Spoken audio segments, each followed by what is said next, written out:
حضور نے فرمایا کہ کوئی شخص جب گناہ کر رہا ہوتا تو اس کے دل میں ایمان نہیں ہوتا. مسلمان تو وہ ہوتا ہے لیکن ایمان دل میں نہیں ہوتا.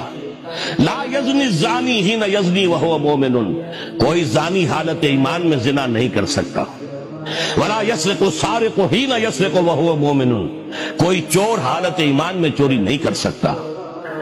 ولا یشرب الخمر حین یشرب وہو مومن، کوئی شرابی حالت ایمان میں شراب نہیں پیتا.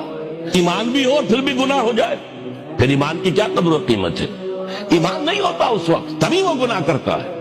ایک شخص طے کر لے کہ نہیں مروں گا مگر فرما برداری کی حالت میں، چونکہ موت کا کچھ پتہ نہیں کب آ جائے، لہذا اس آیت پر عمل صرف اس وقت ممکن ہے جب کوئی لمحہ بھی معصیت میں نہ بسر ہو.